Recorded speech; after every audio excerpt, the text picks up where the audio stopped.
സ്ത്രീക്കും പുരുഷനും ഒരുമിച്ച് സമത്വമാണ് ഇല്ലേ?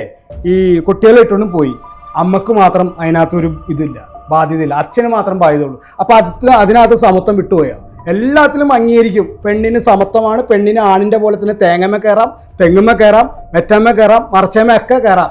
മക്കളുടെ കാര്യം വരുമ്പോൾ മാത്രം അവിടെ വെട്ടിമുറിക്കും, അച്ഛനൊക്കെ കേൾക്കണം. ഇതല്ലേ കോടതി കാണിക്കണത്? ഇതാണ് കോടതി കാണിക്കണത്. എന്താ പറയണ, കല്യാണം കഴിച്ചു, 2 കുട്ടികളുണ്ടായി, അവർക്ക് 2 പേർക്കും അച്ഛനും അമ്മയും തുല്യ പങ്കാളിത്തം കൊടുക്കണം. നമ്മുടെ നിയമത്തിൽ നമുക്ക് ഇഷ്ടപ്പെട്ട വ്യക്തിയുടെ കൂടെ ആർക്കും പോകാം, ജീവിക്കാം. മേഡം പറഞ്ഞ ഭയങ്കര കാര്യം തന്നെയാണ്. ഭയങ്കര ഇപ്പോഴത്തെ സ്ത്രീകളുടെ ഒരു പ്രത്യേകതയാണ്, ആരുടെ കൂടെയും ജീവിക്കാം ഇല്ലേ? അല്ല, ഞാൻ പറഞ്ഞതിന് ഇത് പറയട്ടെ. മേഡം പറയുമ്പോൾ ശരിക്കും എനിക്ക് ദേഷ്യം കയറാണ്. മേഡം അമ്മയാണോ? അല്ല, ഞാൻ അമ്മ. വിവാഹിതയാണോ? വിവാഹിതയാണ്. കുടുംബജീവിതമായിട്ട് 2 പേരും കൂടി രാത്രി കെട്ടിപ്പുണർന്ന് കിടന്ന് അതിന് 2 മക്കളുണ്ടായി. അത് കഴിയുമ്പോൾ ആ സുഖങ്ങളൊക്കെ കഴിഞ്ഞ് 10-13 വർഷങ്ങൾ ജീവിച്ച് കഴിഞ്ഞിട്ട് വേറൊരാളെ കെട്ടിക്കഴിയുമ്പോൾ അവൻ്റെ സുഖം കഴിപ്പോണാണ് സമത്വം. ഇവിടെ വിളിക്കണം ഇങ്ങനെ, എടി നീ എവിടെ എടിന്ന് വെച്ചപ്പോൾ, എടാ മെറ്റ മോനെ, നീ എന്നെ കണ്ടുപിടി, നീ വലിയ ചാനലുകാരനൊക്കെ ഉള്ള, നീ ഇതിട്ട് നോക്കിയാലും നിന്നെ കണ്ടുപിടിക്കാൻ പറ്റില്ല എന്ന്. ഇതൊക്കെ ശരിക്കും പറഞ്ഞാൽ നമ്മുടെ വിഷമോണ്ട ഈ കാര്യങ്ങളൊക്കെ പറയണത്. എല്ലാവരും കഴിച്ച് നിനക്ക് ഭ്രാന്താണ്. സ്നേഹം കൂടിപ്പോയതിൻ്റെ ഒരു പ്രത്യേകതയാണിത്.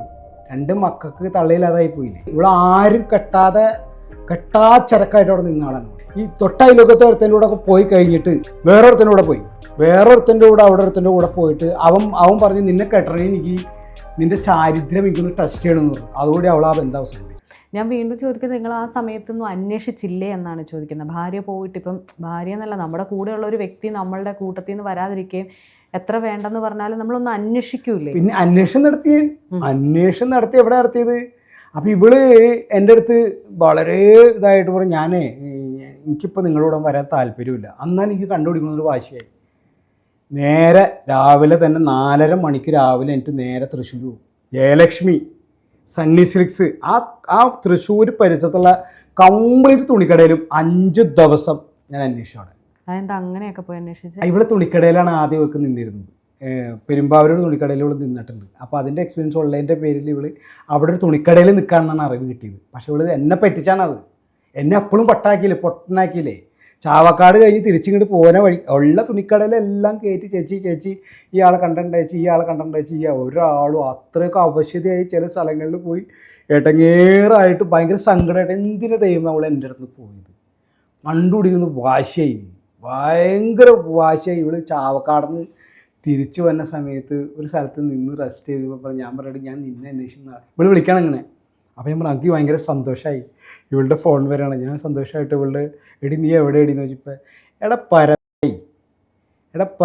മെറ്റ മോനെ, നീ എന്നെ കണ്ടുപിടി, നീ വലിയ ചാനലുകാരനൊക്കെ ഉള്ള, നീ ഇതിട്ട് നോക്കിയാലും നിന്നെ കണ്ടുപിടിക്കാൻ പറ്റില്ല എന്ന് പറഞ്ഞു. അവിടെ വെച്ച് ഇവള് പറയുകയാണ് നിന്നെ കണ്ടുപിടിക്കാൻ പറ്റില്ലെന്ന് പറയുകയാണ്. ഞാൻ ആലുവ പെരിയാർ വിഷൻ ചാനലിൽ റിപ്പോർട്ടറായിട്ട് വർക്ക് ചെയ്യുക. അപ്പോൾ എനിക്കത് അതിനെക്കുറിച്ചുള്ള വലിയ ഇതൊന്നും ഇല്ല എനിക്കതിനകത്ത്. ഞാൻ എന്നിട്ട് അവിടുന്ന് പോന്നു. ഞാൻ പറഞ്ഞു നിന്നെ കണ്ടുപിടിക്കൂടി എന്ന് പറഞ്ഞു. നിന്നെ കറക്റ്റ് 1 വർഷത്തിനുള്ളിൽ ഞാൻ കണ്ടുപിടിച്ചിരിക്കുന്നു പറഞ്ഞു. ഇവിടെ നീ ധൈര്യം നല്ല കുറേ ഇവള് എപ്പോഴും വിളിച്ചാലും നായി അടി മോനെ അങ്ങനെ കുറേ അനാവശ്യം തെറികൾ പറയണം. അപ്പം ഞാൻ എന്തിനെങ്കിലും തെറി കേൾക്കണേ, ഇവിടെ എന്തെങ്കിലും പറഞ്ഞിട്ടുണ്ടെങ്കിലല്ലേ ഞാൻ തെറി കേൾക്കേണ്ട ആവശ്യങ്ങളുള്ളൂ. ഇവിടെ അനാവശ്യമായിട്ടൊന്നും ചെയ്തിട്ടില്ല, അനാവശ്യമായിട്ട് ഉപദ്രവിച്ചിട്ടില്ല ഇവിടെ. ഞാൻ അത്രയ്ക്കും സ്നേഹിച്ചിരുന്ന ഒരാൾ പെട്ടെന്ന് അങ്ങോട്ട് പോയി എന്ന് പറഞ്ഞപ്പോൾ എനിക്കത് സഹിക്കാൻ പറ്റിയില്ല. അതുകൊണ്ട് കുറേ സ്ഥലങ്ങളിലൊക്കെ ഞാൻ അവിടെയൊക്കെ അന്വേഷിച്ച് കിടന്ന് അവളുടെ അടുത്ത് പറഞ്ഞു നിനക്ക് എന്നെ കണ്ടുപിടിക്കാൻ പറഞ്ഞിട്ടുണ്ട് 1 വർഷത്തിനുള്ളിൽ നിന്നെ കണ്ടുപിടിക്കുന്നു. അങ്ങനെ അപ്പോഴും ഞാൻ അന്വേഷണം തുടർന്നുകൊണ്ടിരിക്കുക. പല സ്ഥലങ്ങളിലും പെരുമ്പാവൂർ, ചോറ്റാനിക്കര, തൃപ്പൂണിത്തറ, കൊച്ചി, ഇങ്ങനെ എല്ലാം രാവിലെ വണ്ടി എടുത്തിറങ്ങും. ഇവിടെ അന്വേഷിച്ചിറങ്ങണതാ, രക്ഷയില്ല. അങ്ങനെ 1 കൊല്ലം താണ്ടി കഴിഞ്ഞപ്പോൾ ഒരു ദിവസം ഒരു ഉത്രട്ടാതി തിരുവോണത്തിൻ്റെ തലേന്ന് ഉത്രട്ടാതി ദിവസത്തിൽ രാത്രി അവളുടെ ഒരു കോള് വരാണ് എനിക്ക്. ഹലോ വിനോദ് എന്ന് പറഞ്ഞ ആളല്ലേ എന്ന് കേൾക്കണം എൻ്റെ അടുത്ത്. ഞാൻ പറഞ്ഞു അതെ വിനോദ് എന്ന് പറഞ്ഞ ആളാണ്. ചേട്ടൻ്റെ വീട് എവിടെ? ഞാൻ പറഞ്ഞു ആലുവയിലാണ് വീട്. ഷൈമോൾ എന്ന് പറഞ്ഞ ചേട്ടൻ്റെ ആരാ? ഞാൻ പറഞ്ഞു ഷൈമോൾ എന്ന് പറഞ്ഞാൽ എൻ്റെ വൈഫാണ്. നിങ്ങൾ തമ്മിൽ എന്താ പ്രശ്നം? ഞാൻ പറഞ്ഞു ഞങ്ങൾ തമ്മിലൊരു പ്രശ്നമില്ല. അപ്പോൾ ഞാൻ പറഞ്ഞു നിങ്ങളാരാന്ന് ചോദിച്ചപ്പോൾ ഷൈമോൾ താമസിക്കുന്നതിൻ്റെ തൊട്ട് ഫ്ലാറ്റിലാണ് താമസിക്കുന്നത് പറഞ്ഞു. അപ്പോൾ പറയും സൈമോൾ അവിടെ താമസിക്കണം. അപ്പോൾ അവരത് പറയൂല. അത് അവർ കൂടത്തിലിരുന്നുകൊണ്ട് കളിയാക്കണമാണ് എന്നെ. കൂടത്തിലിരുന്നുകൊണ്ട് കളിയാക്കണം. അപ്പോഴും ഞാൻ പറഞ്ഞു നോക്കിയോ കണ്ടുപിടി. 2 ദിവസം കഴിഞ്ഞപ്പോഴേക്കും ഉത്രട്ടാതി കഴിഞ്ഞ് 2 ദിവസം കഴിഞ്ഞപ്പോഴേക്കും ഞാൻ വേറൊരു രീതിയിൽ എൻ്റെ ഒരു രീതിയിൽ അന്വേഷണം നടത്തി എനിക്ക് കറക്റ്റ് സ്പോട്ട് പറഞ്ഞു തരണം. നിയമമായിട്ട് എന്നെ ബന്ധപ്പെട്ട് എനിക്ക് അവിടെ നിന്ന് കൊടുക്കാൻ പാടില്ല, ക്രൈമൊക്കെ ആങ്കിലേ ഉള്ളൂ അങ്ങനെ കൊടുക്കാൻ പാടുള്ളൂ. എന്നാലും ചാക്യാരായതിൻ്റെ പേരിൽ ഞങ്ങൾ തരാമെന്നുണ്ട്. കറക്റ്റ് പറക്കോട് എന്ന് പറഞ്ഞ സ്ഥലത്തൊരു ഫ്ലാറ്റിലാണ് അവൾ താമസിച്ചിട്ടുണ്ട്. ഞാൻ ഫറക്കോട് ഫ്ലാറ്റിൻ്റെ ഫ്രണ്ടിൽ ചെന്നു. ഫ്രണ്ട് വിളിച്ചിട്ട് അവളെ കോൾ വിളിച്ചു, ഞാനിവിടെ എത്തിയിട്ടുണ്ടെന്ന് പറഞ്ഞു. ഞാനിവിടെ എത്തിയിട്ടുണ്ട്, പക്ഷേ ഞാൻ കയറണമൊന്നുമില്ല, നീ എവിടെയാണെന്ന് എനിക്ക് മനസ്സിലായി, നീ എവിടെയാണെന്ന് എനിക്ക് കറക്റ്റായിട്ടും മനസ്സിലായി, ഞാൻ നിൻ്റെ അടുത്തേക്ക് അന്വേഷിച്ച് വന്നുമില്ല, നീ എവിടെയാണെന്ന് ആഗ്രഹം ഉണ്ടായിരുന്നു, കണ്ടുപിടിച്ചു.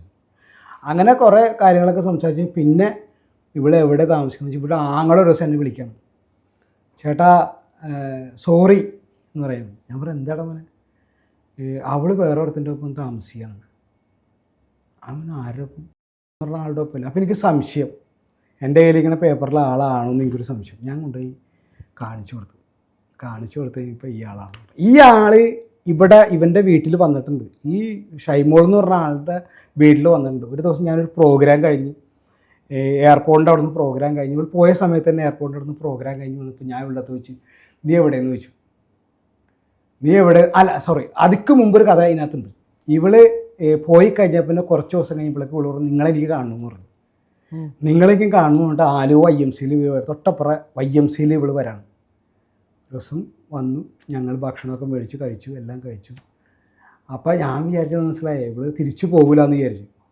പിന്നെ മക്കളെ കണ്ടു തന്നെ, മക്കളെയൊക്കെ കൊണ്ടുവന്ന് ഇവിടെ വന്നിട്ട് ഞങ്ങൾ സന്തോഷമായിട്ട് രാത്രി ഭക്ഷണമൊക്കെ കഴിച്ച് രാത്രി ആയപ്പോഴേക്കും അന്ന് ഞങ്ങൾ കൂടെ കിടന്നുറങ്ങി. രാത്രി ആയപ്പോഴേക്കും ഇവിടെ കിടന്നുറങ്ങിയിട്ട് ഇവൾ കുളിക്കാൻ വേണ്ടി ബാത്റൂമിൻ്റെ അകത്തേക്ക് കയറിയപ്പോഴേക്കും ഈ ഫോൺ ഞാനെടുത്തു. ഫോൺ മാറുന്നത് ഈ ഫോൺ എടുത്തേക്കണ ഷൈമോളായിരിക്കും എന്ന് കരുതിയിട്ട് ഞാനാണ് ഫോൺ എടുത്തത്. നീ വന്നില്ലേ, ഞാനിവിടെ വെയിറ്റ് ചെയ്യണേ, വന്ന് ഈ YMCയുടെ പുറകെ താഴത്ത് റൂം ഇതവിടെ നിന്ന് വെയിറ്റ് ചെയ്യാറ്. ഇറങ്ങിപ്പോയതിന് ശേഷം പിന്നെ വന്നിരുന്നു. അപ്പം അത് എന്തിനാന്ന് എനിക്ക് മനസ്സിലായില്ല. പിന്നെ അത് ഇവള് വീണ്ടും വന്നു. അപ്പം ഞാൻ ഭയങ്കര സന്തോഷമായി. എന്ന് വെച്ചിട്ടുണ്ടെങ്കിൽ തിരിച്ചു വന്നപ്പോൾ പിന്നെയും കൂടെ താമസിക്കുക. പക്ഷെ അതെന്തിനാ വന്നതെന്ന് എനിക്ക് മനസ്സിലായില്ല. അല്ല അപ്പോൾ അവരുടെ വീട്ടുകാരൊക്കെ വീട്ടുകാരുടെ കാര്യം പറയുകയാണെങ്കിൽ വീട്ടുകാർ ഇവളുടെ അമ്മ എന്ന് പറഞ്ഞ ലോകമാണ്. ചാനലിലൂടൊന്നും പറയാൻ പാടില്ല ഒരാളുടെ പേര്, ഞാൻ അതൊക്കെ നേരിടാൻ വേണ്ടി തന്നെ ഇരിക്കുന്നത്. ഈ 2 മക്കളെ അനാഥമാക്കിയിട്ട് അവൾ മോക്കടെ സുഖത്തിന് വേണ്ടിയിട്ട് അവനായിട്ട് കല്യാണം കഴിപ്പിച്ച് ഒന്നിച്ച് കെട്ടിച്ചിരിക്കണതിൻ്റെ ഫോട്ടോ ഇവിടെ കിടപ്പുണ്ട്, ഈ മൊബൈലിലുണ്ട്. എല്ലാവരും താലി കെട്ടിക്കണ ഫോട്ടോ, താലി കെട്ടി കഴിഞ്ഞിട്ട് കൂടെ നിൽക്കണ ഫോട്ടോ. ഈ 2 മക്കളുടെ കുടുംബം ഇതാക്കിയിട്ട് അലവലാതിയാക്കിയിട്ട് ആ മോക്കടെ സുഖത്തിന് വേണ്ടിയിട്ട് അവിടെ കൊണ്ട് കെട്ടിച്ചു കൊടുത്തേക്കും. ഇതൊക്കെ ശരിക്കും പറഞ്ഞാൽ നമ്മുടെ വിഷമോണ്ട ഈ കാര്യങ്ങളൊക്കെ പറയണത് എല്ലാവരും കഴിച്ച് നിനക്ക് ഭ്രാന്താണെന്ന്. സ്നേഹം കൂടിപ്പോയതിൻ്റെ ഒരു പ്രത്യേകതയാണിത്. 2 മക്കൾക്ക് തള്ളയില്ലാതായി പോയില്ലേ. ഒരു വലിയൊരു ആപത്തിൽ നിന്ന് ഇവിടെ ആരും കെട്ടാച്ചരക്കായിട്ട് അവിടെ നിന്ന ആളാണ് അവൾ. ഒരാളും കെട്ടൂലായിരുന്നു. ഇത് കഴിഞ്ഞിട്ട് ഈ തൊട്ടയിലൊക്കത്തെ ഒരുത്തൻ്റെ കൂടെ ഒക്കെ പോയി കഴിഞ്ഞിട്ട് വേറൊരുത്തൻ്റെ കൂടെ പോയി, അവിടെ ഒരുത്തൻ്റെ കൂടെ പോയിട്ട് അവൻ പറഞ്ഞ് നിന്നെ കെട്ടണേ, എനിക്ക് നിൻ്റെ ചാരിത്രം എനിക്കൊന്ന് ടെസ്റ്റ് ചെയ്യണമെന്ന് പറഞ്ഞു. അതുകൂടി അവൾ ആ ബന്ധം അവസാനിപ്പിച്ചു. ഇത് കഴിഞ്ഞിട്ട് അപ്പം താങ്കളെന്തിനാ അപ്പം ഇവിടെ താങ്കളെന്തിനാ കെട്ടിയത്, എനിക്ക് വല്ലാത്ത ഒരു ഇഷ്ടം തോന്നി, അതുകൊണ്ട് ഞാനങ്ങനെ കെട്ടി. അതാണ് എൻ്റെ ജീവിതത്തിൽ നടന്ന കാര്യങ്ങൾ. അപ്പം പിന്നെ ഇവരുടെ വീട്ടുകാർ പിന്നെ ഒന്നും പറഞ്ഞൊന്നുമില്ല, വീട്ടുകാർ കുഞ്ഞുങ്ങളുടെ കാര്യത്തിലൊന്നും? അയ്യോ മാഡം, ഇത്ര നാളായിട്ട് 8 വർഷമായില്ലേ, ഒരു മിഠായി പോലും അവർ മേടിച്ചുകൊണ്ട് കൊടുത്തില്ല. വേണ്ട, ഒന്ന് വന്ന് കാണാം, സ്വന്തം മോളല്ലേ, തിരിഞ്ഞു നോക്കിയിട്ടില്ല. തിരിഞ്ഞ് നോക്കിയിട്ടില്ല അവൾ നോക്കിയിട്ടില്ല. ഇതിപ്പോൾ നിങ്ങളുടെ വശം മാത്രമാണല്ലോ നമ്മൾ കേട്ടേക്കുന്നത്. അപ്പം അവർക്ക് പറയാനുണ്ടാവുമല്ലോ എന്തെങ്കിലുമൊക്കെ ഒരു കാരണം, നമുക്കറിയില്ലല്ലോ. അപ്പം നമുക്കറിയാൻ മേലാത്തൊരു കാര്യം. അപ്പം നമ്മളെക്കുറിച്ച് പറയുമ്പോൾ എപ്പോഴും നമ്മൾ ന്യായീകരിക്കുകയോ അല്ലെങ്കിൽ തെറ്റുകൾ ശരി അങ്ങനെയല്ലേ നമ്മൾ ചെയ്യത്തുള്ളൂ. ഞാൻ അങ്ങനെ പറഞ്ഞതല്ല. അപ്പം ചേട്ടൻ തന്നെ പറഞ്ഞായിരുന്നു വൈഫ് ഇങ്ങനെ പോയ സമയത്ത് ഹോസ്പിറ്റലിലൊക്കെ ആയെന്നൊക്കെ. ഹോസ്പിറ്റലിൽ പോയിരുന്നേ. വൈഫ് പോയതിൻ്റെ 3-ാം ദിവസം, വൈഫ് പോകുന്നതിൻ്റെ 4 ദിവസം കഴിഞ്ഞപ്പോൾ എനിക്ക് വീട്ടിൽ കിടന്നു കഴിഞ്ഞിട്ട് ഇവളില്ലാണ്ട് എനിക്ക് പറ്റില്ല. അങ്ങനെ തൊട്ടടുത്ത ഷാപ്പിൽ പോയി, തൊട്ടടുത്ത ഷാപ്പാണ്, അവിടെ പോയി ഒരു 10 കുപ്പി കള്ളാണ് കുടിക്കണം. 10 കുപ്പി കള്ള് ഒഴിച്ച് ഈ വാഴത്തോട്ടത്തിൽ കൂടെ നടന്ന് ആടിങ്ങനെ വന്നു കഴിയുമ്പോൾ വാഴത്തോട്ടത്തിൽ കുരുടോനിരിക്കണം. അതെടുത്ത് വീട്ടിൽ നമ്മൾ ഷുഗറിൻ്റെ ഗുളിയൊക്കെ കൂടി ഇടിച്ച് കലക്കി കുടിച്ച്. അപ്പം തന്നെ ഞാൻ ഇവിടെ കോൾ ചെയ്ത്, നീ എനിക്ക് ചെയ്തതിന് നന്ദിയുണ്ട്, ഉപകാരമുണ്ട്, ഇനി നമ്മൾ കാണില്ല എന്ന് പറഞ്ഞു. അത് കഴിഞ്ഞ് പിന്നെ ഓർമ്മയില്ല. അപ്പോഴത്തേക്ക് അവൾ ആരാൻ്റെ അടുത്തൊക്കെ വിളിച്ച് പറഞ്ഞെന്ന് പറഞ്ഞാൽ അപ്പുറത്തുനിന്ന് ഇപ്പുറത്തുനിന്ന് ആൾക്കാരൊക്കെ ഒന്ന് നേരം മെഡിക്കൽ കോളേജിൽ കൊണ്ടുപോയി. അപ്പോൾ എനിക്ക് ചെറിയ പോയി എന്നാണ് എല്ലാവരും വിചാരിച്ചിരുന്നത്. എൻ്റെ കാറ്റ് പോയി, എല്ലാവരും വിചാരിച്ചിരുന്നത്. ഞാൻ അവളുടെ അടുത്ത് അവസാനമായിട്ട് എൻ്റെ കൂട്ടുകാരുടെ അടുത്ത് പറഞ്ഞു, കൂട്ടുകാരുടെ അടുത്ത് പയ്യനെ ഇത് വന്നപ്പോൾ ഞങ്ങൾ എനിക്ക് ഷൈമോളൊന്ന് കാണണമെങ്കിൽ അവളൊന്ന് കണ്ടാൽ മതി എന്ന് പറഞ്ഞു. അവനപ്പം തന്നെ അവിടെ നിന്ന് വിളിച്ച് സുധീഷ് എന്ന് പറഞ്ഞ കൂട്ടുകാരൻ അവിടെ നിന്ന് ഷൈമോളെ വിനോദ് ഇങ്ങനെ പ്രശ്നമായിട്ട് കിടക്കുകയാണ് മെഡിക്കൽ കോളേജിൽ അത്യാവശ്യ നിലയിൽ ICUവിൽ കയറ്റിയേക്കാണ്, അവനെ കിട്ടൂല എന്നാണ് പറയണത്. അപ്പോൾ അതുകൊണ്ട് വന്നെന്ന് പറഞ്ഞിട്ട് പറഞ്ഞേ എനിക്ക് സൗകര്യമില്ലെന്ന് പറഞ്ഞു. എത്ര വലിയ ശത്രുക്കളായാലും അവസാനമായിട്ട് അവൻ കിടക്കുന്ന സമയത്ത് അവളൊന്ന് കാണണമെന്ന് പറഞ്ഞാൽ എത്ര വലിയ ശത്രുക്കളായാലും കാണാൻ ശ്രമിക്കും. 13 വർഷം ഞാൻ അവളുടെ കൂടെ ജീവിച്ചതല്ലേ, എന്തോരം സ്നേഹമായിട്ട് ജീവിച്ച ആളാണ്. ഇതൊക്കെ പറയുമ്പോൾ ശരിക്കും പറഞ്ഞാൽ എനിക്ക് അറിയില്ല എന്ന് പറഞ്ഞിട്ടുണ്ട്. ഞാൻ കുറേ നാൾക്ക് മുമ്പ് തീരുമാനം എടുത്തേക്കണ എൻ്റെ കണ്ണിൽ നിന്ന് അതും പറഞ്ഞ് ഈ വെള്ളം വരില്ല. ഒരുപാട് സ്നേഹിച്ചാണ്. ഇപ്പോഴും ഇടയ്ക്കിടയ്ക്ക് വിളിച്ചിട്ട് എന്നെ വട്ടാക്കൂട്ടും. ഇപ്പോൾ കഴിഞ്ഞ ഓണത്തിന് വിളിച്ചാണ് എന്നിട്ട് ഇങ്ങനെ അയ്യോ ചേട്ടായി എനിക്ക് വയ്യ ചേട്ടായി പറ്റാണ്. അവളെന്നെ കളിയാക്കണത്, അവനും അവളോട് കൂടെ നിന്നിട്ട് കളിയാക്കണതാ. എന്നിട്ട് കുറച്ച് കഴിയുമ്പോൾ പറയും നിനക്ക് എന്താ പറ്റും, നീ പോടാ വർദ്ധാനം. ഇതൊക്കെ സത്യമുള്ള കാര്യമാണ്. അവിടെ നിന്ന് ഒന്നും കേൾക്കേണ്ട ആവശ്യം, അവിടെ നിന്ന് കേൾക്കണേ കേട്ടോ, അവിടെ നിന്നൊന്നും കേട്ടാൽ സത്യമല്ല അത്. മക്കൾ എന്താണ് പറയുന്നത് ഈ ഒരു കാര്യത്തിൽ? മക്കള് പറയണമെന്ന് വെച്ചാൽ ഞാൻ വശത്തേക്ക് തിരിയണ്ടെന്ന് പറഞ്ഞു. ചായ തിരിയുണ്ട്, ഞാനിപ്പോൾ ഇന്ന് ഇങ്ങനെ ഒരു പരിപാടിക്ക് പോവാണെന്ന് പറഞ്ഞപ്പോൾ മക്കൾ പറഞ്ഞു ഇനി ഏതായാലും ഒരു പണി, കുറേ നാൾ നമ്മൾ ഇതായിട്ട് കിടന്നില്ലേ. ഈ ശരിക്കും പറഞ്ഞിട്ടുണ്ടെങ്കിൽ ഈ വക സാധനങ്ങളൊക്കെ അവളിപ്പോൾ താമസിക്കുന്നിടത്ത് ചെന്നാൽ എനിക്ക് കംപ്ലീറ്റ് പബ്ലിസിറ്റി ആക്കാനുള്ള കാര്യങ്ങളുള്ളതൊക്കെ എന്നെക്കൊണ്ട് സാധിക്കും ചെയ്തതൊക്കെ. ഞാൻ അവിടെ ചെന്നൊരു വീഡിയോ ചെയ്താൽ പൊട്ടാവുന്ന കാര്യങ്ങളുള്ള ജീവിതം. ഇതൊന്നും അറിയാതെയാണ് കെട്ടിയേക്കണ അവൻ. ഈ കഥകളൊന്നും അറിഞ്ഞിട്ടുണ്ടാവില്ല. എന്തായാലും 2 കുട്ടികളുടെ അമ്മയാണെന്നറിയില്ലേ? 2 കുട്ടികളുടെ അമ്മയെന്നറിയാം. ഈ 2 കുട്ടികൾക്ക് മുന്നുള്ള കുറേ കഥകളുണ്ട്. ആ കഥകളൊക്കെ കേട്ട് ബോധ്യപ്പെട്ടിട്ട് കല്യാണം കഴിച്ചേക്കണ ആളാന്ന് അവന് ഇതുമായിട്ട് മനസ്സിലായി. ഇപ്പൊ ചേട്ടൻ ചേച്ചിയെ കല്യാണം കഴിക്കാൻ തീരുമാനിച്ചല്ലോ. എങ്ങനെയാണെങ്കിലും നമുക്ക് സ്നേഹമാണ്, അതിന് പ്യുവർലി സ്നേഹം മാത്രമേ ഉള്ളൂ. അതുപോലെ ഞാൻ ന്യായീകരിക്കുന്നതല്ല കേട്ടോ, ഞാൻ ഇതിന് ഇങ്ങനെ ഒരു വശം കൂടെ ഉണ്ടെന്ന് പറഞ്ഞതാ. ഒരു പക്ഷെ ആൾക്കും സ്നേഹമായിരിക്കാം, അല്ലെങ്കിൽ അങ്ങനെ ആയിരിക്കാം തോന്നിയത് എന്നാണ് ഞാൻ പറഞ്ഞത്. അല്ല, ഞാൻ പറഞ്ഞു വെച്ചിട്ടുണ്ടെങ്കിലേ എൻ്റെ മേഡം ഞാൻ എല്ലാത്തിനും ഇഷ്ടപ്പെടുന്ന ആളാ. അവൾ എൻ്റെ അടുത്ത് പറയാണ്, സത്യമായിട്ട് മനസ്സിൻ്റെ ഉള്ളിൽ നിന്ന് പറയണം. അവൾ പറയണം എനിക്കൊരാളെ ഇഷ്ടമാണ്, പറയുകയാണെങ്കിൽ ഈ വക പ്രശ്നങ്ങളൊന്നും ഉണ്ടാവില്ല, അപ്പോൾ കുളം പറയുള്ളൂ. എന്നെ ഇഷ്ടപ്പെടില്ല, എന്നെ അത് നമ്മളെല്ലാവരും നമ്മളാണെങ്കിലും പറയുന്നൊരു കാര്യമാണ്, ഇങ്ങനെ നമ്മളെ ചീറ്റ് ചെയ്യുന്ന അല്ലെങ്കിൽ നമ്മളെ ചതിക്കുന്ന നമുക്ക് സഹിക്കാൻ പറ്റില്ല. ഒരു പക്ഷേ ഇപ്പം ഞാൻ അറിയാലോ എല്ലാവർക്കും, ഇപ്പോൾ ഒരാളോട് ചെന്നൊരു ഭർത്താവിനോട് ചെന്ന് നമുക്ക് പറയാൻ പറ്റും എനിക്ക് മറ്റൊരാളെ ഇഷ്ടമാണ്. അല്ല, അങ്ങനെ തമാശക്കയിലും പറഞ്ഞു ഞാനത് അംഗീകരിച്ചേനെ. നമുക്കറിയില്ല. ഞാൻ ഇതിനെ ഒരിക്കലും ന്യായീകരിക്കുന്നോ വാദിക്കുന്നോ ഒന്നുമല്ല. ഞാൻ ഇങ്ങനെ ഇപ്പം ഒരാൾ തന്നെ ഇപ്പം ചേട്ടൻ പറയുന്ന ഫുള്ള് ഞാൻ കേട്ടോണ്ടിരുന്ന ആളല്ലേ, ഞാൻ ഒന്നും ഇടയ്ക്ക് പോലും പറഞ്ഞില്ലല്ലോ. അപ്പം ഞാൻ ആലോചിക്കുന്നത് ഇങ്ങനെയും നമുക്ക് പറയാമല്ലോ, നമുക്കറിയില്ലല്ലോ. പക്ഷെ ഞാനൊരു കാര്യം പറഞ്ഞു, ഞാനെന്നെ ന്യായീകരിക്കുന്നതല്ല, നിങ്ങളുടെ വിഷമത്തിന് അതേ രീതിയിൽ എനിക്കത് പറയുമ്പോൾ എനിക്ക് തിരിച്ചൊന്നും പറയാനില്ല. കാരണം ആ ഇഷ്ടം ചേട്ടൻ പറയുമ്പോൾ പോലും നിങ്ങളുടെ കണ്ണിലുണ്ട്, നിങ്ങൾക്ക് ആ വ്യക്തിയോടുള്ള ഇഷ്ടം. മേഡം ചോദിച്ചില്ലേ നിയമപരമായി, ശരണ്യെന്ന് വിളിക്കും, ശരണ്യ ചോദിച്ചില്ല എൻ്റെ അടുത്ത് നിയമപരമായിട്ട് എന്തുകൊണ്ട് അത് പോയില്ലാന്ന് ചോദിച്ചു. ഞാൻ കുറേ നിയമപരമായിട്ട് അന്വേഷിച്ചപ്പോൾ അവരോട് ഒരു സാധ്യത ഇല്ലെന്ന്, അവർക്ക് ഇഷ്ടപ്പെട്ട രീതിയിൽ പോവാന്ന്. അപ്പോൾ ഞാൻ ശരിക്കും നിയമത്തെയും പറയാണത്, നിയമത്തിന് നിയമപാലകരോട് കേൾക്കാൻ വേണ്ടി തന്നെ പറയണത് ഇല്ലേ. അതായത് സമത്വമാണ് അല്ലേ, സ്ത്രീക്കും പുരുഷനും ഒരുമിച്ച് സമത്വമാണ് ഇല്ലേ. ഈ കുട്ടികളെ ഇട്ടൊന്നും പോയി, അമ്മക്ക് മാത്രം അതിനകത്തൊരു ഇതില്ല, ബാധ്യതയില്ല, അച്ഛന് മാത്രം ബാധ്യതയുള്ളൂ. അപ്പോൾ അതിനകത്ത് സമത്വം വിട്ടുപോയാ എല്ലാത്തിലും അംഗീകരിക്കും. പെണ്ണിന് സമത്വമാണ്, പെണ്ണിന് ആണിൻ്റെ പോലെ തന്നെ തേങ്ങമ്മ കയറാം, തെങ്ങുമ്മ കയറാം, മെറ്റമ്മ കയറാം, മറച്ചമ്മ ഒക്കെ കയറാം. മക്കളുടെ കാര്യം വരുമ്പോൾ മാത്രം അവിടെ വെട്ടിമുറിക്കും, അച്ഛനൊക്കെ കേൾക്കണം. ഇതല്ലേ കോടതി കാണിക്കണത്, ഇതാണ് കോടതി കാണിക്കണത്. എന്താ പറയണ, കല്യാണം കഴിച്ചു, 2 കുട്ടികളുണ്ടായി, അവർക്ക് 2 പേർക്കും അച്ഛനും അമ്മയും തുല്യ പങ്കാളിത്തം കൊടുക്കണം. 2 പേരും തുല്യ പങ്കാളിത്തമായിട്ട് വഹിക്കണം. എങ്കിൽ മാത്രമല്ല. എന്തുകൊണ്ടാണ് ഇപ്പം ഇങ്ങനെയൊക്കെ സംഭവിക്കണേ ഇല്ലേ? എന്തൊക്കെ സംഭവിക്കണം ഇവിടെ ഇപ്പോഴത്തെ കാലത്ത് നിന്ന് മക്കളെ തലക്കടിച്ച് കൊല്ലണം, മറ്റേ അടിച്ച് കൊല്ലണം പെണ്ണുങ്ങളും അല്ലേ ഏറ്റവും കൂടുതൽ ചെയ്യണ ആരാ? ഞാൻ സ്ത്രീകളെ മൊത്തം പറയണല്ല കേട്ടാ. ഇതിനൊരു കടിഞ്ഞാൻ ഇടണം. ഇവിടെ നിയമപാലകർ ഈ പരിപാടി പ്രോഗ്രാം കണ്ടിരിക്കുന്നുണ്ടെങ്കിൽ, ഞാൻ ഒരുപാട് എൻ്റെ ഭാര്യ പോയതിൻ്റെ പേരിൽ 2 കുട്ടിയുടെ അമ്മ പോയതിൻ്റെ പേരിൽ ഒരുപാട് നിയമപാലകരുടെ അടുത്ത് ഞാൻ കയറി ഇറങ്ങി നടന്ന വ്യക്തിയാ. ഒരു നിയമ സാധ്യതയില്ല. എന്നിട്ട് പെണ്ണുങ്ങൾക്കും ആണുങ്ങൾക്കും ഒരുപോലെ സമത്വം വേണമെന്ന് പറഞ്ഞാൽ എങ്ങനെ നടക്കണേ ഇല്ലേ? അതാണ് സമത്വം. എന്തും 2ഉം തുല്യമായിട്ട് വിധിച്ചിരിക്കണം. മക്കളുടെ കാര്യങ്ങൾ നോക്കണ ആരാ? 2 പേരോടും സ്നേഹമായിട്ട് കൊടുക്കണം. അപ്പോഴേ സമത്വമാവുള്ളൂ. അല്ലാതെ ഒരു പക്ഷത്തിന് മാത്രം സമത്വമില്ല, ഒരു പക്ഷത്തിന് സമത്വമുണ്ട്, എന്തുകൊണ്ടേ പറയണത് ഇല്ലേ? കുടുംബജീവിതമായിട്ട് രണ്ടുപേരും കൂടി രാത്രി കെട്ടിപ്പുണർന്ന് കിടന്ന് അതിന് 2 മക്കളുണ്ടായി. അത് കഴിയുമ്പോൾ ആ സുഖങ്ങളൊക്കെ കഴിഞ്ഞ് 10-13 വർഷങ്ങൾ ജീവിച്ച് കഴിഞ്ഞിട്ട് വേറൊരാളെ കെട്ടിക്കഴിയുമ്പോൾ അവൻ്റെ സുഖം കയറിപ്പോണാണ് സമത്വം. ആണോ? ഇതാണ് സമത്വം. പെണ്ണുങ്ങൾക്ക് സ്വാതന്ത്ര്യം നല്ലതാണ്, എല്ലാത്തിനും സ്വാതന്ത്ര്യം ഓക്കെയാണ്. പക്ഷേ കുറേ കാര്യങ്ങൾ അച്ചടക്കപരമായിട്ട് ചെയ്തില്ലെങ്കിൽ കുടുംബം ചിന്നഭിന്നായിട്ട് പോകും. അല്ലേ? ശരണേ, ഞാൻ 1-2 കാര്യം കൂടെ പറയാം. ചേട്ടൻ പറഞ്ഞ പോലെയല്ല. 2 കാര്യം. നമ്മുടെ നിയമത്തിൽ നമുക്ക് ഇഷ്ടപ്പെട്ട വ്യക്തിയുടെ കൂടെ ആർക്കും ജീവിക്കാം. മേഡം പറഞ്ഞ ഭയങ്കര കാര്യം തന്നെയാണ്. ഭയങ്കര ഇപ്പോഴത്തെ സ്ത്രീകളുടെ ഒരു പ്രത്യേകതയാണ്. ആരുടെ കൂടെ ജീവിക്കാം, ഇല്ലേ? അല്ല, ഞാൻ പറഞ്ഞതിന് ഇത് പറയട്ടെ. മേഡം പറയുമ്പോൾ ശരിക്കും എനിക്ക് ദേഷ്യം കയറാണ്. മേഡം അമ്മയാണോ? അല്ല, ഞാൻ അമ്മയല്ല. വിവാഹിതയാണോ? വിവാഹിതയാണ്. അമ്മയാവണം. അമ്മയാവുമ്പോൾ അതിന്റെ വേദനയുണ്ട്. അമ്മയായി ആ അമ്മയെ വളർത്തി കൊണ്ട് കെട്ടിക്കാൻ നേരത്തേക്കുള്ളൊരു സംഭവം ഉണ്ടാവും. ശരിക്കും പറഞ്ഞാൽ അമ്മയും അച്ഛനായുള്ളൂ മറ്റുള്ള അമ്മയുടെ അച്ഛൻ്റെയൊക്കെ ബുദ്ധിമുട്ടും മാനസിക വിഭ്രാന്തി അറിയാൻ പറ്റുള്ളൂ. പ്രത്യേകിച്ചൊരു പെൺമക്കളെ നോക്കണ അച്ഛനും അമ്മമാരും ശ്രദ്ധിക്കേണ്ട കുറേ കാര്യങ്ങളുണ്ട്, ഇല്ലേ? ഞാൻ പറഞ്ഞ അതല്ല, ഞാൻ പറഞ്ഞു വന്നത് ഇതാണ്. അതായത് ചേട്ടൻ നിയമത്തിന്റെ വഴിയെ പോയപ്പോൾ കിട്ടാത്തതിന്റെ കാര്യമാണ് ഞാൻ പറഞ്ഞത്. അതായത് നിയമവശത്തിൽ നമുക്ക് അത് ആർക്ക്, സ്ത്രീക്കാണെങ്കിലും പുരുഷനാണെങ്കിലും പോകാൻ സാധിക്കും. ഇപ്പൊ ചേട്ടന്റെ പ്രശ്നങ്ങളാണ് പറയുന്നത്. അതായത് ചേട്ടന്റെ ഭാര്യ പോയി, ഇതുപോലെ തന്നെ പല സ്ത്രീകളെ ഇട്ടിട്ട് കുഞ്ഞുങ്ങളെ ഇട്ടിട്ട് പുരുഷന്മാരും പോവാറുണ്ട്, ഇല്ലേ? ഇഷ്ടം പോലെ പോവാറുണ്ട്. മാത്രമല്ല ഒരു കുഞ്ഞുങ്ങളെ നോക്കാറ് പോലുമില്ല.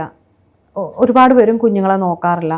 ഈ കുഞ്ഞുങ്ങളെന്ന് പറയുന്നത് എന്നെ സംബന്ധിച്ച് എന്നെ മാത്രം അഭിപ്രായമാണ് കേട്ടോ ചേട്ടാ. നമ്മളായിട്ട് ഭൂമിയിലേക്ക് കൊണ്ടുവരുന്ന ആളുകളാണ്. അതെ, നമ്മൾ കുഞ്ഞുങ്ങൾ തെരഞ്ഞെടുത്തതല്ല ഈ അച്ഛനെ അമ്മേനെ, നമ്മൾ തെരഞ്ഞെടുത്ത നമ്മുടെ സുഖത്തിന് വേണ്ടി തെരഞ്ഞെടുത്തത് അല്ലേ? അതെ അതെ. അപ്പൊ നോക്കേണ്ടത് നിങ്ങൾ പറഞ്ഞ പോലെ ഈക്വലാണ്, 2 പേർക്കോട് ഈക്വലാണ്.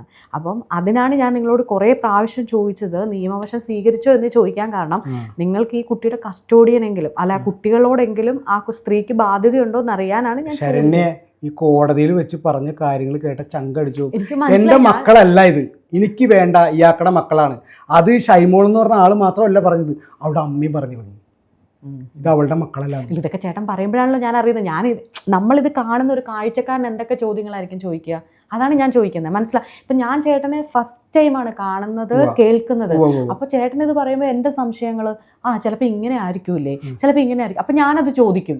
ഇത് തന്നെയല്ലേ കാണുന്ന ഒരാൾ, അല്ലെ നമ്മൾ ഈ ഇന്റർവ്യൂ പബ്ലിഷ് ചെയ്തതിനു ശേഷം ചേട്ടൻ്റെ ലെറ്ററിൽ എഴുതി ചോദിക്കാൻ പറ്റുമോ? ഇല്ല. ബാക്കിയുള്ളത് കമന്റിലല്ലേ വരുന്നത്. അപ്പൊ നമ്മളത് ക്ലാരിഫൈ ചെയ്തു പോകുക. അതായത് നിങ്ങളുടെ ഭാഗത്ത് തെറ്റുണ്ടെന്നോ ശരിയുണ്ടെന്നോ അല്ല, എനിക്കൊരു നീതികേട് വന്നു അല്ലെങ്കിൽ താങ്കൾക്കൊരു നീതികേട് വന്നു, ആ നീതികേട് ഇങ്ങനെയാണെന്നാണ് നിങ്ങൾ പറഞ്ഞു വെക്കുന്നത്.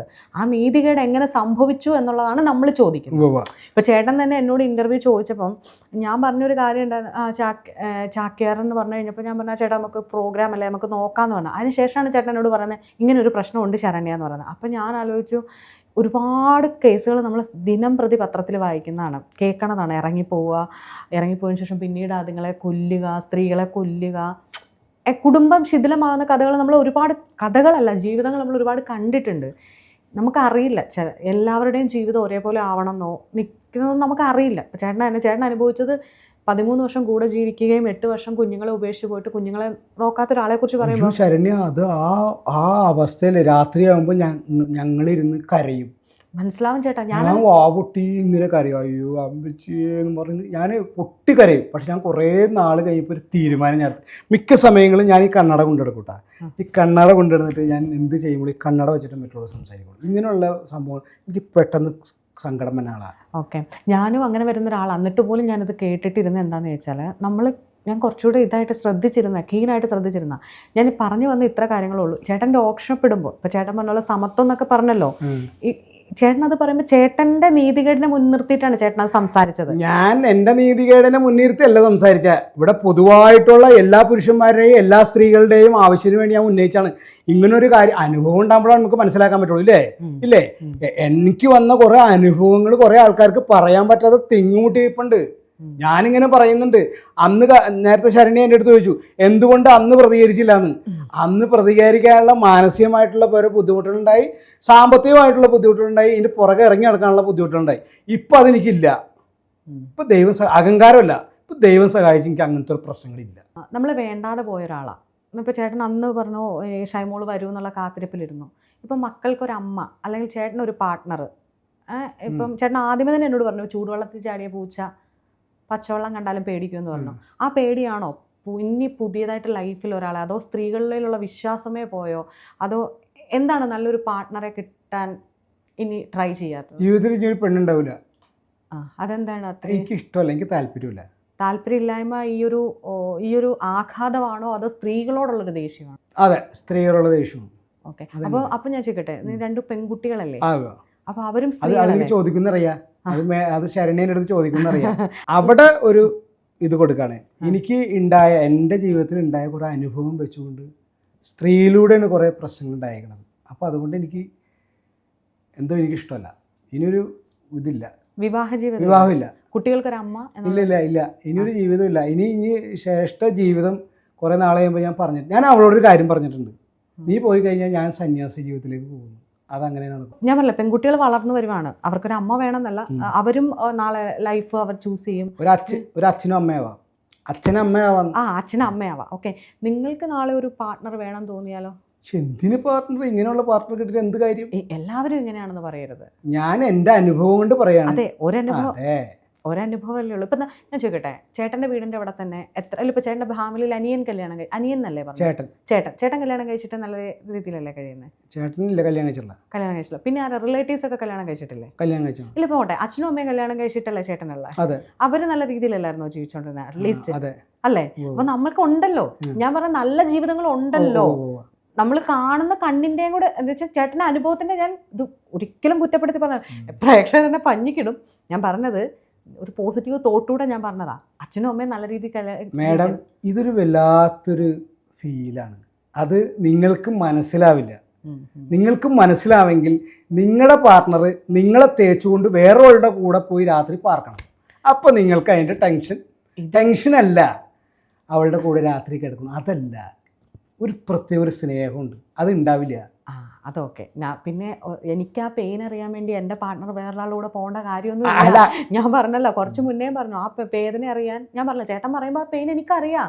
നമ്മുടെ കൂടെ ഉണ്ടായിരുന്ന ഒരാൾ പെട്ടെന്ന് നമ്മളോട് പ്രണയത്തിൻ്റെ സമയത്ത് പോലും ഒന്ന് പിണങ്ങിയാൽ നമുക്ക് എന്തോ ഒരു വിഷമം ഉണ്ടാവും. അപ്പോൾ പിന്നെ പാർട്ട്ണർ തേച്ചിട്ട് പോയിട്ടുണ്ട്, അല്ലെങ്കിൽ തേക്കുക, അല്ലെങ്കിൽ ഇഷ്ടപ്പെട്ട ഒരാളുടെ കൂടെ പോവാന്ന് പറയുന്നത് അങ്ങനെ ഇതിനാണ്. പിന്നെ ഇതിലൊരു ജനറലൈസ്ഡ് ആയിട്ട് എനിക്ക് പറയാൻ പറ്റില്ല, എങ്കിലും പറയുകയാണ്, ആളുകൾ അവരവരുടെ ഇഷ്ടത്തിനാണ് ഇവിടെ ഇന്ന് ജീവിക്കുന്നത്. ഇഷ്ടങ്ങളാണ് എപ്പോഴും വലുത്, അത്രയേ ഉള്ളൂ, അല്ലാണ്ട് വേറെ ഒന്നുമില്ല. ഓക്കെ, ഇത് തന്നെയാണ് ഈ ലോകത്തിൻ്റെ ഏറ്റവും വലിയ ശാപം. മനസ്സിലായില്ലേ? ഇതാണ് ഏറ്റവും വലിയ ശാപം. കുറേ കാര്യങ്ങൾ നമ്മൾ മറ്റുള്ളവരുടെ ഇഷ്ടത്തിൽ കൂടെ ജീവിക്കാൻ ശ്രമിക്കുമ്പോഴാണ് നമ്മുടെ കുടുംബം കറക്റ്റ് ആവുള്ളൂ. ഇല്ലേ? തോന്നിവാസം കാണിച്ച് പോയി തോന്നിവാസം പോലെ പോവുള്ളൂ, ഇല്ലേ? അപ്പോൾ ശരിക്കും പറഞ്ഞാൽ നമ്മുടെ ജീവിതത്തിൽ വേണ്ടത് അടക്കും ചിട്ടയായിട്ടുള്ളൊരു ജീവിത ശൈലി നമ്മൾ ഉണ്ടാക്കിയെടുക്കാൻ നോക്കുക. അതാണ് ഏറ്റവും ഉത്തമം. ഭാര്യ, കുടുംബം ഭയങ്കര ഇമ്പോരിക്കുള്ളത്, അത് വേറൊരു മൂടാണ്. അത് ഇപ്പോൾ ചേട്ടന് അതങ്ങനെ ആയിരിക്കും, മറ്റു ചിലർക്ക് അങ്ങനെ ആയിരിക്കില്ല. കുടുംബം എന്ന് വെച്ചാൽ അങ്ങനെയല്ലേ? എല്ലാവർക്കും ആയിരിക്കില്ല എന്നാണ് ഞാൻ പറഞ്ഞത്. അല്ല, എല്ലാവർക്കും കുടുംബം ഇമ്പമില്ലാത്ത കുടുംബം ആരാ ആഗ്രഹിക്കാത്ത? ഇമ്പമില്ലാത്ത കുടുംബം എന്നല്ല, ഇമ്പമില്ലാത്ത കുടുംബങ്ങളും ഉണ്ടാവാം അവർക്ക്. ഇപ്പം ഞാൻ എൻ്റെ അച്ഛനും അമ്മയെക്കുറിച്ച് പറയുമ്പോൾ ചിലവർക്ക് അത്ര നല്ല പേരൻറ്റിങ് കിട്ടാത്തവർക്ക് അത് അച്ഛനും അമ്മ എന്ന് പറയുന്നത് ജസ്റ്റ് ഒരു ഗാർഡിയൻ അല്ല, ആരുടെ മക്കൾ എന്നുള്ളൊരു ഇതായിരിക്കാം. മനസ്സിലാകുന്നുണ്ടോ? ഓരോരുത്തർക്കും ഓരോ അനുഭവമാണല്ലോ. ഇപ്പം എങ്ങനെയാണ് പ്രോഗ്രാമൊക്കെ എങ്ങനെ പോകുന്നു? പ്രോഗ്രാം കുഴപ്പമില്ല. ഞാൻ കുറേ നാൾ പറഞ്ഞില്ലേ, കുറേ നാൾ ഭയങ്കര ക്ഷയിച്ചിരിക്കുക, ഭയങ്കര മോശമായിട്ടിരിക്കാറുണ്ട്. പ്രോഗ്രാമിന് പോകാൻ പറ്റില്ല, മനസ്സുറക്കാത്ത കാരണം. പിള്ളേർ ഒറ്റയ്ക്ക് വീട്ടിലല്ലേ, അപ്പോൾ അതുകൊണ്ട് എനിക്ക് പോകാൻ പറ്റില്ല. ഇപ്പം ഇങ്ങനെ പിള്ളേർ ഒരു ഇതായി, മൂത്താൾ +2 പഠിക്കുന്നു, മറ്റാൾ 7ാം ക്ലാസ്സിൽ പഠിക്കുന്നു, വാലം തിരയൊക്കെ തിരിഞ്ഞു തുടങ്ങി. അതുകൊണ്ട് ഇപ്പം ഞാൻ അത്യാവശ്യം പ്രോഗ്രാമിനൊക്കെ പോയി തുടങ്ങി. കഴിഞ്ഞ ഫെബ്രുവരിയിൽ പുറത്തായിരുന്നു, ഫെബ്രുവരി 17-ാം തീയതി പുറത്തായിരുന്നു. പുറത്തൊക്കെ പ്രോഗ്രാമിന് പോയിരുന്നു. ലൈഫ് നമ്മൾക്ക് എപ്പോഴും ഇങ്ങനെ ഡൗൺസ് ആയിരിക്കില്ല ചേട്ടാ. ഒരപ്പെന്നല്ല വരും, നമ്മൾക്കറിയാമല്ലോ. ഇപ്പം മക്കളിലൂടെ വരട്ടെ നല്ല ഭാഗ്യങ്ങൾ. ഇപ്പം ചേട്ടൻ പറഞ്ഞാലും വെളിയിൽ പ്രോഗ്രാം കിട്ടുക എന്ന് പറഞ്ഞാൽ തന്നെ വലിയ കുറച്ച് ആളുകൾ നോട്ടീസ് ചെയ്യുമല്ലോ. അതുപോലെ ചേട്ടൻ നന്നായിട്ട് പാട്ട് പാടുന്ന, അത്യാവശ്യം കുറച്ച് പാട്ടുകളൊക്കെ ഞാൻ തന്നെ ഉണ്ടാക്കിയ പാട്ടുകളൊക്കെ എഴുതിയിട്ട് ട്യൂൺ ചെയ്യും. ഞാൻ തന്നെ എഴുതി ഞാൻ തന്നെ ട്യൂൺ ചെയ്യുന്ന കുറച്ച് പാട്ടുകളൊക്കെ ഞാൻ പാടാറുണ്ട്. എൻ്റെ മക്കള് പാടും. മക്കള് ജേർണലിസം പഠിക്കാനാണ് അവരുടെ തീരുമാനം. രണ്ടുപേരെ അതാണ് എടുത്തേക്കണം. ഇപ്പം സുന്ദരമായ സംഭവങ്ങൾ, വീട് പണി തുടങ്ങി. ഇതൊക്കെ പറയണോ, എനിക്ക് ഇത് കേൾക്കണ ആൾക്കാരെ കേൾക്കട്ടെ. അപ്പം വീട് പണി തുടങ്ങി, വീട് പണി വേറൊരു സ്ഥലത്ത് വീട് പണിതുകൊണ്ടിരിക്കുകയാണ്. ഫസ്റ്റ് വാർക്ക് കഴിഞ്ഞു. ഇപ്പം കുഴപ്പമില്ല. ചേട്ടന് ഒരു പ്ലസ് പോയിന്റ് ഞാൻ പറയാം. ഇത്രയൊക്കെ ആണെങ്കിലും നമ്മൾ ഒരാളോട് വെറുക്കാനുള്ളൊരിത് ചേട്ടൻ കാണിച്ചിട്ടില്ല. നിങ്ങൾക്ക് ഇപ്പോഴും ഒരു സ്നേഹമുണ്ട്.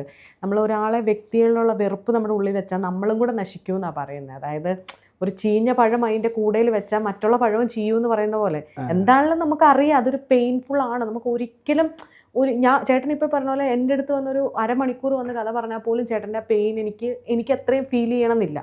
ഞാൻ പറഞ്ഞ എനിക്ക് മനസ്സിലാകും, എനിക്കത് എടുക്കാൻ പറ്റും.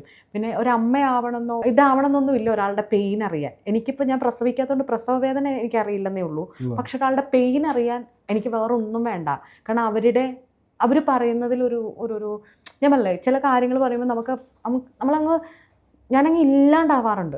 കാരണം ചേട്ടൻ എൻ്റെ ഇൻ്റർവ്യൂ കണ്ടിട്ടുണ്ടെന്ന് അറിയത്തില്ല, ചില ആൾക്കാർ കാര്യം പറയുമ്പോൾ ഞാനങ്ങ് കരയും. എനിക്ക് വല്ലാത്ത വിഷമം തോന്നും. കാരണം ആ സാഹചര്യങ്ങൾ നമ്മൾ കണ്ടതോ അല്ലെങ്കിൽ നമുക്ക് വേണ്ടപ്പെട്ടവർ ചെയ്ത കാര്യങ്ങളാണ്. ഇപ്പം ഞാനൊരു അമ്മയാവാത്തിടത്തോളം കാലം എനിക്ക് അമ്മയുടെ പെയിൻ അറിയത്തില്ല എന്ന് പറയരുത്. കാരണം ഞാൻ പ്രസവിച്ചിട്ടില്ല, അതെനിക്ക് പെയിനില്ല. പക്ഷേ എൻ്റെ ബ്രദറിന് കുഞ്ഞുണ്ട്, എൻ്റെ സിസ്റ്റേഴ്സിനൊക്കെ പിള്ളേരുണ്ട്. അതുങ്ങൾ വീട്ടിൽ വന്നാൽ ഞാനൊരു ഇഞ്ച് മാറത്തില്ല അതുങ്ങളുടെ അടുത്തുനിന്ന്. കാരണം എനിക്ക് പേടിയാണ്. കുഞ്ഞിന് എന്തെങ്കിലും വന്നാൽ എനിക്ക് ഭയങ്കര ടെൻഷനാണ്. കാരണം അതുങ്ങൾക്ക് അത് പറയാൻ പറ്റൂലല്ലോ. ചേട്ടൻ പറഞ്ഞല്ലോ കുഞ്ഞു കൊച്ചല്ല, നിങ്ങൾക്ക് പറയാൻ പറ്റൂലല്ലോ. ചേട്ടൻ പറഞ്ഞല്ലോ ഇപ്പം നെല്ലും പതിരും തിരിച്ചറിയാവുന്ന പ്രായത്തിലല്ല അച്ഛാ എനിക്ക് വേദന. അതുപോലെയാണ് എനിക്ക് ആ പെയിൻ അറിയാം. ഞാൻ പ്രസവിച്ചിട്ടില്ല, മുലയൂട്ടിട്ടില്ലാത്തതുകൊണ്ട് എനിക്കിൻ്റെ വേദന അറിയില്ലെന്ന് പറയരുത്. അത് മാത്രമേ എനിക്ക് തിരുത്താനുള്ളൂ. ബാക്കി ചേട്ടൻ പറഞ്ഞ വേദന, ചേട്ടനെ ഇട്ടിട്ട് പോയ ചതി, വഞ്ചന, ഇതൊക്കെ വേദന നമുക്ക് മനസ്സിലായി. ഞാൻ പറഞ്ഞല്ലോ അതിലെനിക്ക് ചേട്ടൻ അങ്ങനെ പറയുമ്പോൾ പോലും അത് എനിക്കിട്ടാന്ന് എനിക്ക് ഫീൽ ചെയ്യുന്നില്ല. പക്ഷെ ഞാൻ പറഞ്ഞത് ഇത് കേൾക്കുന്ന ആൾക്കാരുണ്ടാകുമ്പോൾ ഞാൻ പറയുന്നത് നമ്മൾ 1-2 കാര്യങ്ങൾ ചേട്ടനെ തിരുത്തി. ചേട്ടൻ നശിക്കാത്തതിന് അല്ലെങ്കിൽ ഡൗൺ ആയി പോവാത്തതിനും ഇപ്പം ഇങ്ങനെ നല്ല രീതിയിൽ വീടൊക്കെ വെച്ച് വരാനുള്ളൊരു കാരണം മനസ്സിൽ നന്മ സൂക്ഷിക്കുന്നുണ്ട്. അതായത് ഇപ്പോഴും ഷൈമോള് വന്നാൽ തിരിച്ചെടുക്കും എന്നുള്ള രീതിയിൽ തന്നെയാണ് ചേട്ടൻ സംസാരിക്കില്ല. അത് ഞാൻ പൊതുവെ പറയാം, ഒരിക്കലും അവളെ തിരിച്ചെടുക്കില്ല. ഇനി എടുക്കില്ല അതുകൊണ്ട് കാര്യം എടുക്കില്ല. മനസ്സിലാവണ്ട. ഇത് ഞാൻ ഇത്ര ദോഷമായിട്ട് പറയാൻ കാരണം എന്ന് വെച്ചിട്ടുണ്ടെങ്കിൽ ഒരുപാട് ആൾക്കാർക്ക് ഒരുപാട് കാര്യങ്ങൾ പറയാനുണ്ട്. ഈ ഇൻ്റർവ്യൂ കേൾക്കണ നിയമപാലകർ ആരെങ്കിലും ഉണ്ടെങ്കിൽ ഇതിനൊരു സമത്വം, സ്ത്രീകൾക്ക് സമത്വം പറഞ്ഞ് ആ സമത്വം എല്ലാത്തിലും ഉൾപ്പെടുത്തുന്നത് നല്ലതായിരിക്കും അല്ലേ? അങ്ങനെ വേണം. അത് നമ്മുടെ വേറൊരു ഡിബേറ്റബിൾ ടോപ്പിക്കാണ്. നമ്മൾ ഈ ഒരു സബ്ജക്റ്റിൽ പറയേണ്ടതല്ല, നമ്മുടെ ഈ ഒരു കാര്യത്തിൽ പറയേണ്ടതല്ല. അതുകൊണ്ട് തന്നെ ഞാനത് വെട്ടിച്ചുരുക്കുവാണ്. ചേട്ടൻ പാട്ട് പാടുന്നെന്ന് പറഞ്ഞില്ലേ, ഒരു പാട്ട് അതന്നെ നമുക്ക് സന്തോഷമായിട്ട് പാടി അങ്ങ് നിർത്താം. ഞാൻ തന്നെ ഉണ്ടാക്കിയ പാട്ടാണ്. ഒരു മദ്യപാനത്തിനെ കുറിച്ചാവട്ടെ അല്ലേ? ഒരു മദ്യപാനത്തിനെ കുറിച്ച് ഇത് പറയുമ്പോൾ 2 രീതിയായിട്ട് പറയുന്നുണ്ട്. മദ്യം ആസ്വദിക്കുകയും ചെയ്യാം, അത് അപകടകരമാണ്. അത് ഞാൻ വെറുതെ ഒന്ന് പാടി നോക്കാം. മദ്യപാനമാണടാ മനസ്സിനൊരാനന്ദം, ഒരു തുള്ളി ഉള്ളിൽ ചെന്നാൽ പിന്നെ സ്വർഗലോകമാണടാ. മദ്യപാനമാണടാ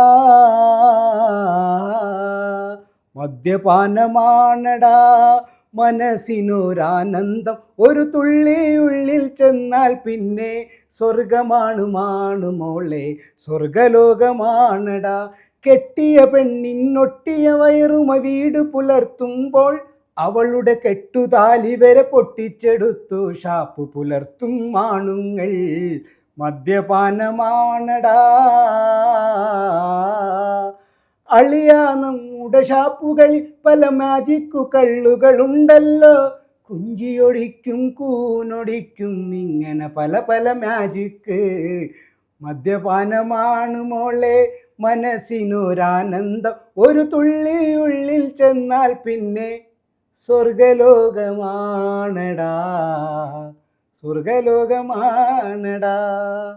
ഓക്കെ ഏട്ടാ, നന്നായിട്ടുണ്ട്. ഇതുപോലെ ചേട്ടൻ്റെ കൂത്തിലും ഇതുപോലെ തന്നെ കുറേ നിമിഷമായിട്ടുള്ള കുറേ കവിതകളൊക്കെ ഉണ്ടല്ലേ?